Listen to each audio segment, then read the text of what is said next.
1990 में साइंटिस्ट ने पहली बार एक ऐसा टेलीस्कोप लॉन्च किया था जिसने पूरी साइंस को ही बदल कर रख दिया था। इस टेलीस्कोप का नाम हबल स्पेस टेलीस्कोप है।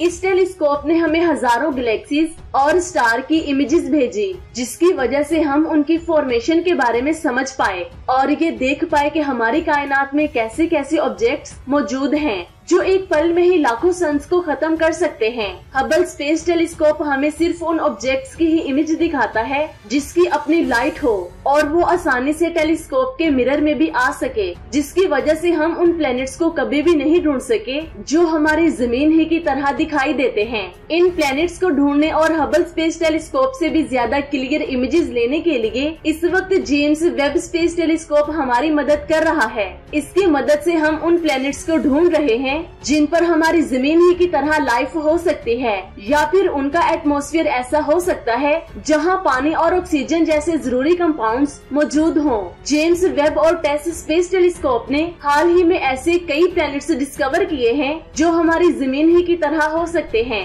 इसके साथ जेम्स वेब ने हमारी कायनात में मौजूद बहुत बड़े गैलेक्सी क्लस्टर्स की इमेजेस को कैप्चर किया है जो आपके होश उड़ा देंगी। तो वीडियो को एंड तक जरूर देखिएगा। हम इंसान जिस स्पीड से एडवांस हो रहे हैं उसे देखकर ऐसा लगता है कि आने वाले 200 सालों में ही इंसान टाइप 1 सिविलाइजेशन बन जाएंगे और फिर उन्हें अपनी सिविलाइजेशन और टेक्नोलॉजी को एक्सपेंड करने के लिए एक और प्लेनेट की जरूरत पड़ेगी जो बिल्कुल हमारी जमीन ही की तरह होना चाहिए, ताकि इंसान इसे बगैर टेराफॉर्म किए आसानी से यहाँ बच सके और इंसान वहाँ पर वैसे ही जिंदगी गुजारेंगे जैसे हम जमीन पर गुजार रहे हैं। इसी चीज को जहन में रखते हुए नासा के टेलीस्कोप्स मुसलसल इसी तरह के प्लैनेट्स को ढूंढते रहे हैं। हाल ही में टेस्ट स्पेस टेलीस्कोप ने एक ऐसे ही एक्सो प्लैनेट को डिस्कवर किया है जहां फ्यूचर में हम इंसान आसानी से रह सकेंगे और जमीन पर कांटेक्ट भी कर सकेंगे। हमारी जमीन से 101 लाइट ईयर्स दूर TOI 700 स्टार सिस्टम मौजूद है जहां जमीन जैसे कई प्लैनेट्स अपने स्टार को ऑर्बिट करते हैं।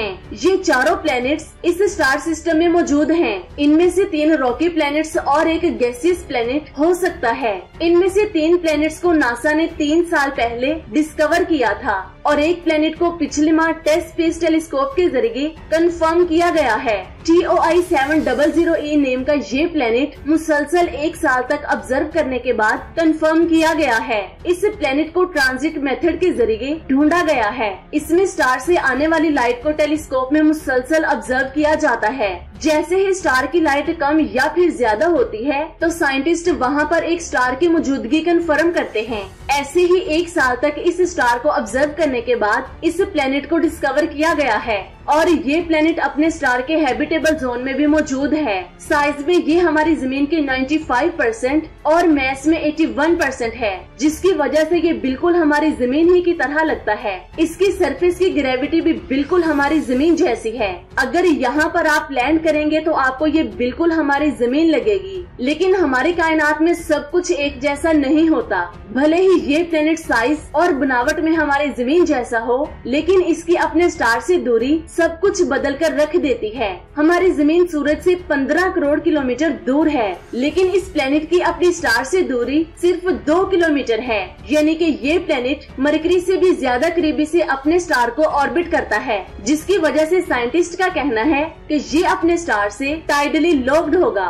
यानी कि इसकी एक साइड हमेशा इसके स्टार की तरफ और दूसरी साइड हमेशा दूसरी तरफ होगी, जिसकी वजह से इस प्लेनेट के दरमियान में लाइफ मौजूद हो सकती है। यहाँ एटमॉस्फेयर और टेम्परेचर हमारी जमीन जैसा हो सकता है। फ्यूचर में हम इंसान यहाँ जाकर रह सकते हैं। ये प्लेनेट अपने स्टार के गिर्द अपना एक चक्कर 27 दिनों में कंप्लीट करता है। अगर हम इस प्लेनेट की दूरी को देखें तो यहाँ पहुँचना नामुमकिन सा लगता है। अगर हम वॉयेजर स्पेसक्राफ्ट की स्पीड से यहाँ जाने की कोशिश करें तो हमें 17 लाख साल लग जाएंगे, जो कि किसी भी तरीके से पॉसिबल नहीं है। जब हम टाइप 2 सिविलाइजेशन बन जाएंगे तब हम इस प्लेनेट पर आसानी से जा सकेंगे। फिलहाल हम इसे अपने टेलीस्कोप से ही ऑब्जर्व कर सकते हैं। हम इसकी कोई इमेज भी नहीं ले सकते। जेम्स वेब स्पेस टेलीस्कोप के जरिए हम इसे मजीद ऑब्जर्व कर सकेंगे। सकेंगे और हम इंसानों के लिए न्यू होम प्लेनेट देख सकेंगे। यानी कि वो वक्त है जब हम इन्हें डिस्कवर करके अच्छे से स्टडी कर सकते हैं। TOI 700A को डिस्कवर करने के बाद नासा ने और भी कायनात के बहुत बड़े ऑब्जेक्ट्स डिस्कवर किए हैं। जेम्स वेब स्पेस टेलीस्कोप के जरिए नासा ने बहुत बड़े स्ट्रक्चर और सबसे पुराने गैलेक्सीज की इमेजेस को कैप्चर किया है, जिन पर हम लाइट की स्पीड से भी ट्रेवल करके नहीं जा सकते। आज से 13 अरब साल पहले ये गैलेक्सीज कैसी दिखाई देती थी, आज हम इन्हें जेम्स वेब स्पेस टेलीस्कोप के जरिए देख रहे हैं। हमारी जमीन से 4 अरब लाइट ईयर्स दूर एक गैलेक्सी क्लस्टर मौजूद है, जिसमें छोटी गैलेक्सीज के ग्रुप भी मौजूद हैं, जो मिलकर इस बड़े क्लस्टर को बनाते हैं। स्ट्रॉन्ग ग्रेविटी की वजह से ये तमाम ग्रुप आपको एक साथ बॉन्ड होते हुए दिखाई देंगे। जी हाँ, मैं बात कर रही हूँ पेंडोरस क्लस्टर की, जिसे एबल 2744 भी कहा जाता है। 15 करोड़ लाइट ईयर्स में फैला हुआ ये क्लस्टर छोटे गैलेक्सी क्लस्टर से मिलकर बना है। सबसे कमाल की चीज इसका मैस है।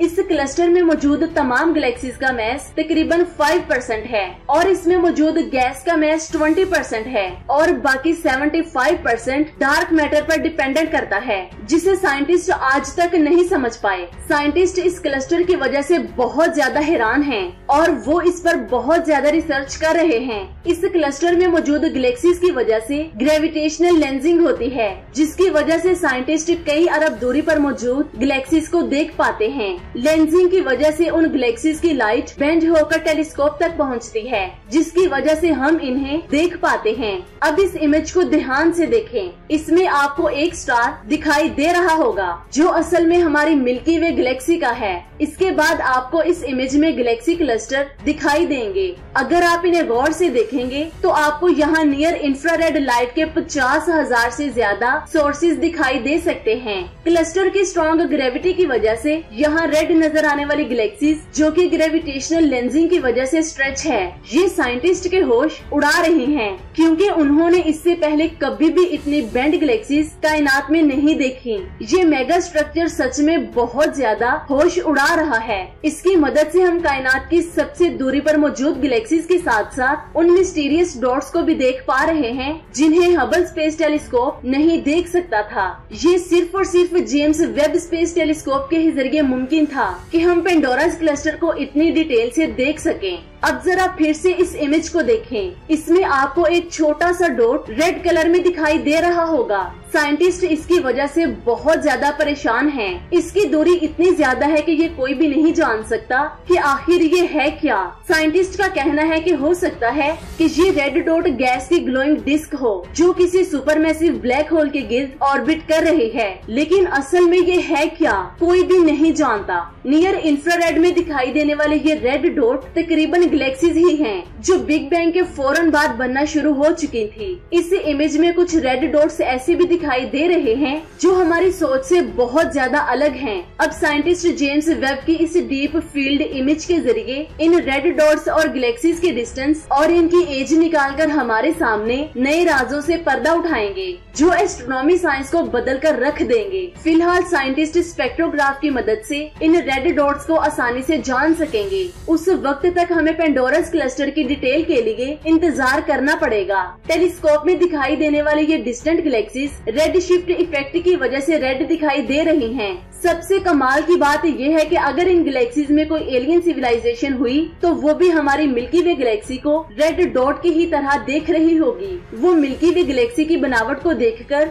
ये समझ सकेंगे कि ये गैलेक्सी कैसे बनी। जिस तरह आज हम उन गैलेक्सीज को देखकर ये समझ पा रहे हैं कि गैलेक्सीज कैसे बनती हैं और स्टार्टिंग में ये कैसी दिखाई देती हैं। हम इन गैलेक्सीज को जेम्स वेब स्पेस टेलीस्कोप की मदद से देख तो रहे हैं, लेकिन 13 अरब साल से भी पुरानी ये गैलेक्सीज इस वक्त हमारी कायनात के एक्सपेंड होने की वजह से इतनी ज्यादा दूर जा चुकी होंगी कि हम जितनी मर्जी एडवांस सिविलाइजेशन बन जाएं, फिर भी हम इन पर नहीं जा सकते। हमारी कायनात सच में बहुत ज्यादा राजों से भरी हुई है। तो ये थी आज की अमेजिंग वीडियो। आपको कैसी लगी नीचे कमेंट्स करके जरूर बताएं। अपना बहुत सारा ख्याल रखें, दुआओं में याद रखें। अल्लाह हाफिज।